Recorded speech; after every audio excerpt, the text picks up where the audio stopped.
Good morning, everybody. It is Sunday, August 25th, 2024. Just log in on here. This is David, and going to do a podcast today about Georgia, the state of Georgia, because there's a lot of things going on there that give us a little bit of a microcosm, like a little laboratory for understanding the state of the presidential campaign and also the state of larger party politics in America. And Georgia is a state that has been extremely important for Common Power over the last several years. We have worked there extensively.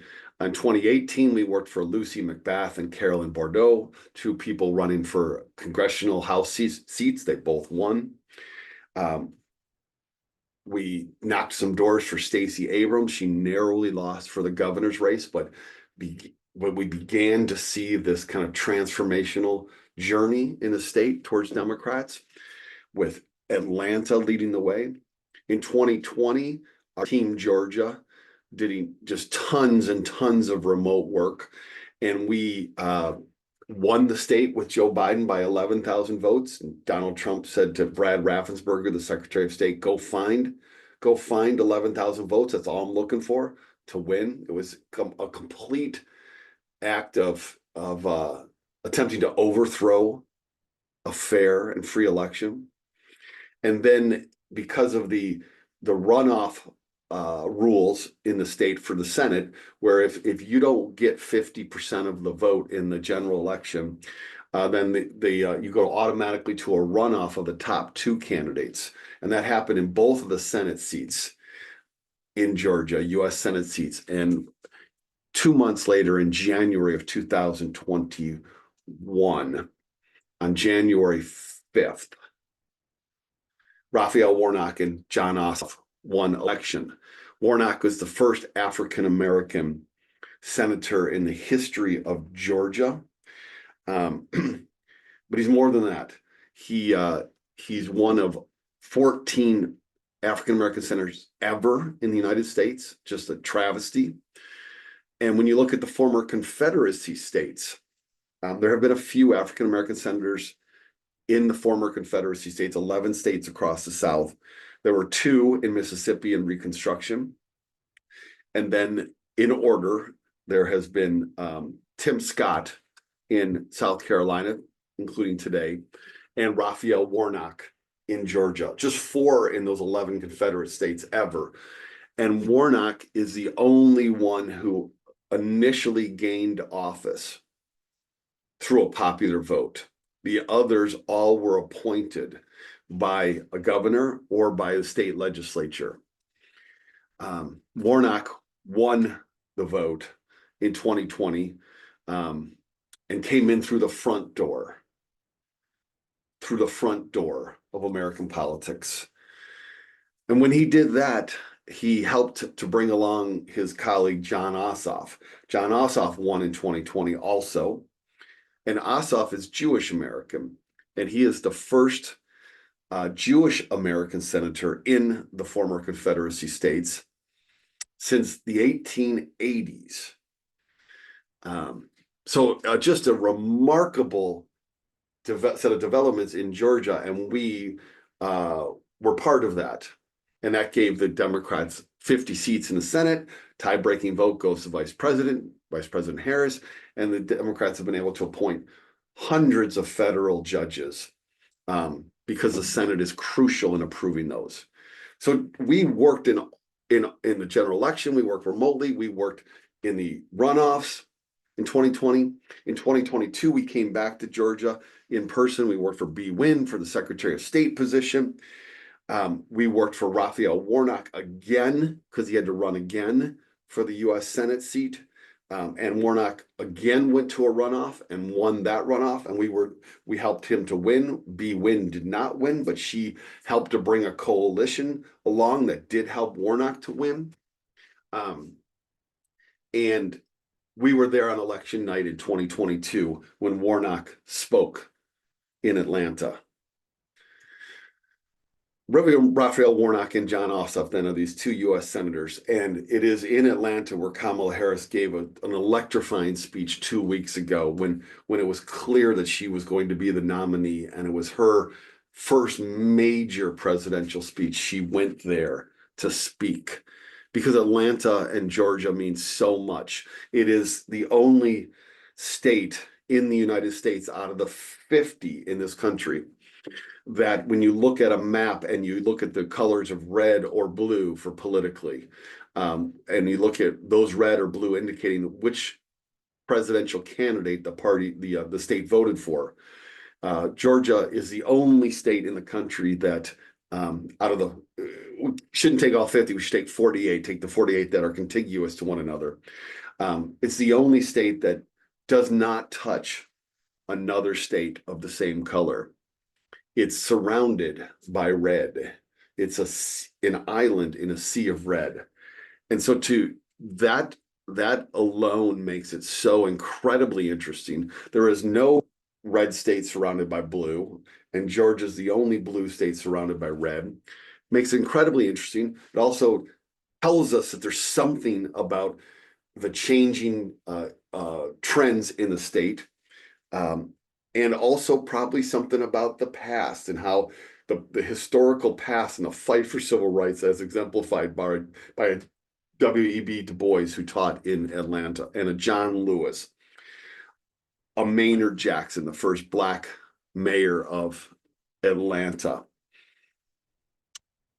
a Stacey Abrams, a Lucy McBath, and today a Reverend Raphael Warnock.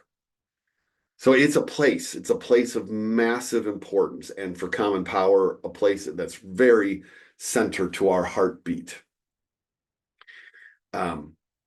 Warnock today is a U.S. senator, and he also is the minister, and has been for, I think, about 15 years now, of Ebenezer Baptist Church, which is the church that the King family ministered in from the I think the late 1890s. Dr. Martin Luther King Jr.'s grandfather, and then his father, and then Dr. King himself. And then after Dr. King passed away, his father, again by himself, were ministers there for a long, long time. And today, Reverend Warnock is the minister there while also being a U.S. senator. And so this morning, as we talk about Georgia, I thought, whether you're a person who believes in any kind of thing beyond us or not, that we ought to go to a little church with Reverend Raphael Warnock. And we're not going to go actually to his service in Atlanta, and he preaches there most Sundays, and he's probably there this Sunday. But we're going to take a clip from his Democratic National Convention speech, which he delivered on Monday evening. And we're going to take the last 2 minutes of that speech and listen to it, and what he says to us, and how it echoes and calls to us in the same way that Dr. King did back in the 1960s. Across time, the humanity, the connective tissue, the garments that are woven together that make us human. So I want to play Warnock's clip, talk a little bit about it, and then talk about Georgia right now and what we're seeing there in this campaign.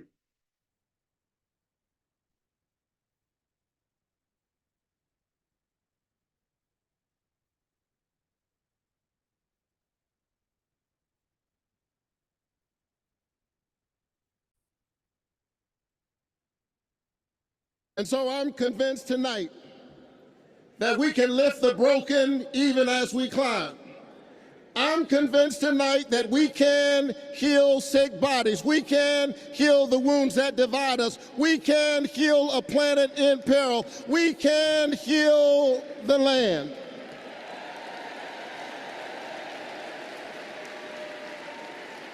And in a strange way,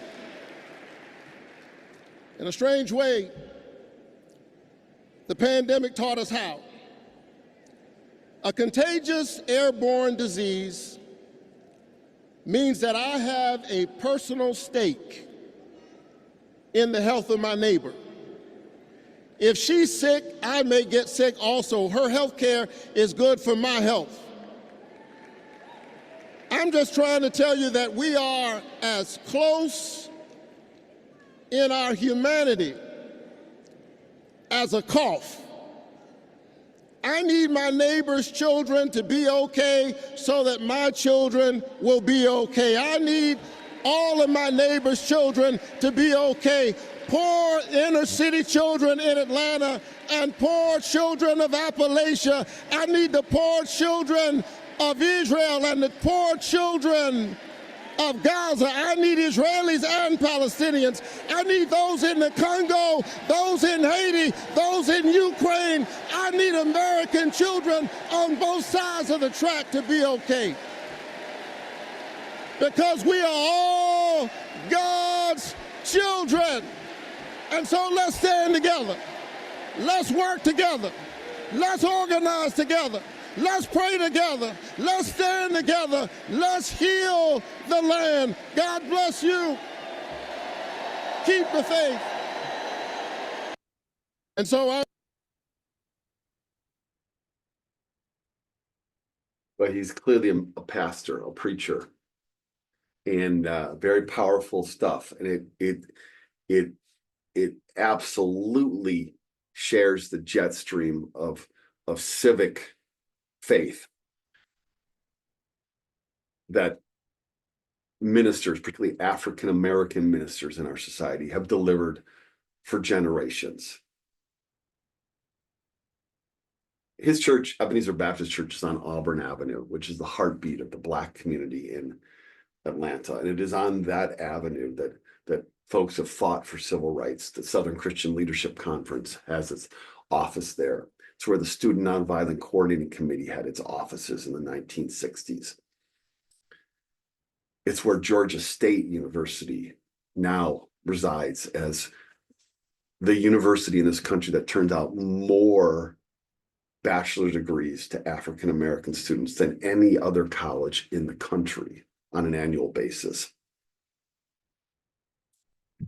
And that is where, at Georgia State University, at their convocation center, their arena, that Donald Trump and then Kamala Harris spoke 3 weeks ago, a couple days apart.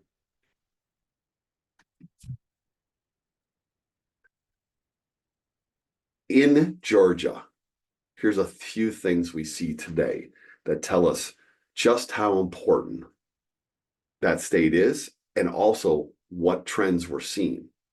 First of all, let's start with Trump. Trump has had a running feud with Brian Kemp, the governor of the state, and Brad Raffensperger, the Secretary of State in Georgia. He's had a running feud with them, goes way back past 2020, because to the early days of 2020, to a moments when they refused to vouch for his claim that the election had been stolen. They did recounts. They did multiple recounts, and they stood by their counts, as they should. They refused to genuflect to Donald Trump. They did not uphold his claims that the election was stolen. In fact, they called him out and said he's wrong. It's false. They refused to go try to manufacture 11,000 more votes. Trump has been angry at them, has said terrible things about them forever and ever and ever. And in fact, Kemp and Raffensperger are probably two of the leading Republicans in this country that have withstood the fury of Trump and have refused to bow to him. Well, a month ago, Donald Trump was at it again, very strongly criticizing Brian Kemp. And when he spoke at his rally 2.5 weeks ago there in Georgia, Trump blasted Kemp, saying he's a terrible governor. He's an idiot. He doesn't know what he's talking about. He's just horrible, horrible, horrible. And he took enormous criticism from Republicans in the state who said, look, Brian Kemp is a 2-term elected governor. He's very popular among Republicans and many Democrats in the state, or independents at least. You're going to lose this state, Donald Trump, if you continue to argue with Brian Kemp. Trump said, I don't care what you all say, Kemp's terrible, terrible, terrible, terrible. Just a day and a half ago, Trump changed his tune and began to post on Truth Social and on Twitter statements of love and respect and praise for Brian Kemp. It's a remarkable, remarkable shift that has occurred. Let me pull up one of his tweets right now. Here's Brian Kemp's response to Donald Trump in early August. Trump not only went after Kemp, he went after Kemp's wife and his family. And so Brian Kemp, the governor of Georgia, let him have it back. This is his tweet from early August. It's strange, this is Brian Kemp. It's strange to get a lecture about loyalty from the man who single-handedly turned Georgia blue and has done nothing but lose to Democrats and cry about it for the last 6 years. Kemp and Trump just can't stand each other. And Trump refuses to like change, even though he's got to win Georgia. He has to win Georgia in order to win the presidency. Well, as I said, he changed his tune just a couple days ago. And so here's Trump with his tweet. It's amazing to see is what it is. This is Donald Trump. Thank you to Brian Kemp, Georgia, for all of your help and support in Georgia, where a win is so important to the success of our party and most importantly, our country. I look forward to working with you, your team, and all of my friends in Georgia to help make America great again. This is Donald Trump groveling. This is Donald Trump being humiliated. This is Donald Trump recognizing that his road to victory, if there's going to be one, has to go through Georgia. And so the fact that Trump is doing this in Georgia tells us that he's not doing well there, that the polls that we're not seeing publicly but are behind the scenes are showing that he is not on track to win the state, and he's not going to get there without Brian Kemp. So Trump groveling, humiliated. It's a data point from Georgia that tells us something very, very important. Second data point from Georgia, I saw on NBC News today. Kamala Harris's campaign has, let me see this. Let me make sure I got this right, because I took a photo of this and sent it to Ben Trong and Charles Douglas and Pooya Suri, our fieldwork leadership, or much of our fieldwork leadership. Let's see, here we go.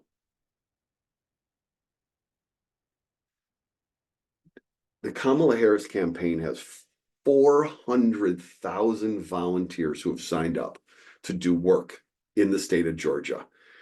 They have 174 staff, paid staff, and they have 24 field offices in the state. 400,000 volunteers signed up to do work in the state. That is 4% of the population of Georgia. All right? 4%. And those campaign offices, they are vibrating at a very high level since Harris took over the ticket. So much so that this Wednesday, the Harris-Walz campaign will be back in Georgia for a bus tour. This is the first time they're going to have campaigned in the state together. They're going to campaign for a day and a half around the state. They're going to speak in Atlanta, in Savannah, in rural southern Georgia, where there are many African-American farmers. Warnock and Ossoff will be with them, probably Stacey Abrams, around the state. This is a state that is absolutely in play and moving towards the Democrats. Biden was probably going to lose it. He had won it narrowly in 2020, but there wasn't that great of enthusiasm. Now it's moving towards Harris. We can see it in Trump's groveling. We can see it in the level of volunteer energy in the state. We can see it in that the Harris and Walz campaign is going there to do a bus tour. There are no wasted trips at this point in a campaign.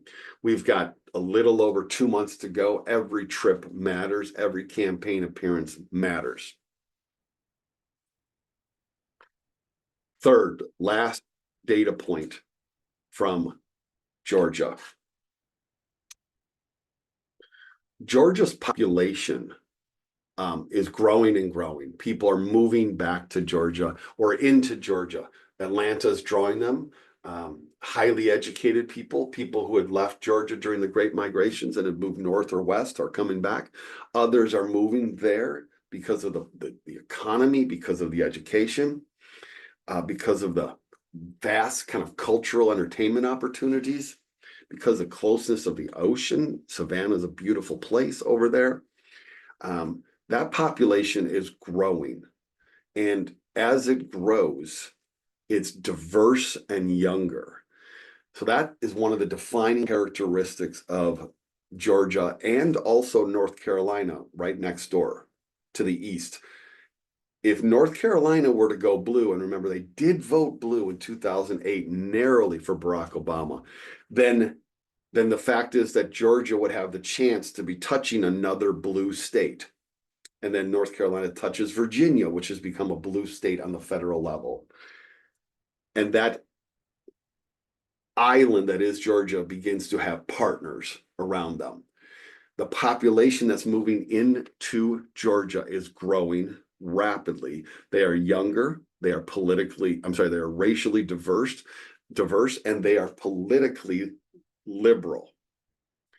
This is a trend that absolutely bears value for Georgia and for the Democrats in the South. Ossoff will be up for re-election in 2026, probably against Brian Kemp, in what will be the marquee race in the U.S. Senate. And the number 2 marquee race in the Senate in 2026 is going to be right next door in North Carolina, where Tom Tillis, a popular Republican, will be up for re-election against almost certainly Roy Cooper, a 2-term Democratic governor who is now term limited and is finishing his time as governor and has signaled that he is likely to run for election for the U.S. Senate in 2026. Those 2 places, Georgia and North Carolina, will be ground zero in the 2026 U.S. Senate races. Georgia's drawing of younger people, racially diverse people, highly educated people to the Atlanta area, to Savannah, to Macon, to Columbus, has given a stronghold, a beachhead that North Carolina, situated between Virginia and Georgia, could get them across the finish line to become a more blue state. North Carolina just doesn't have the same kind of younger urban population. They have a growing one, but it's just not as big as Georgia's. Those folks are in Charlotte and the Research Triangle in North Carolina. But given this kind of cultural energy and overflow among what has traditionally been part of the Black Belt of America, could help to bring North Carolina along. So Georgia is a place we pay a lot of attention to. We will be there for the long run. And we have great partners in the state. Increasingly, we are building long-term connections there. This is a poster. It's Reverend Raphael Warnock. These were posters that were given out in 2022 when Warnock was running for election. And it's got vote. And it's indicative to note that Dr. King, when he was longtime pastor and his father, longtime pastor at Ebenezer Baptist Church, both of them were very active in the civic space, but they were determined to not be partisan, to not run for office. Warnock has chosen a different pathway. He is a minister who has chosen to run for office. And his focus, he is best known for his focus on voting rights and racial justice. His journey into the political space, not staying on the sidelines, but instead getting off the sidelines and, in the words of Michelle Obama and Kamala Harris's mother, doing something is the journey that all of us need to take. We all need to do that. From king to king, to Warnock, to Abrams, to Ossoff, to now Harris, to the Obamas, to Harris, and onward. The model is clear. It's there for us. So on this Sunday, as we take a little bit of a deep breath and pause after the Democratic National Convention, let us look to Georgia as a place that tells us some important cues about where we're going, and also about the kind of work and engagement we need to be making. Have a good day, folks. Enjoy it. It's a beautiful day in Seattle today. Hope you're well.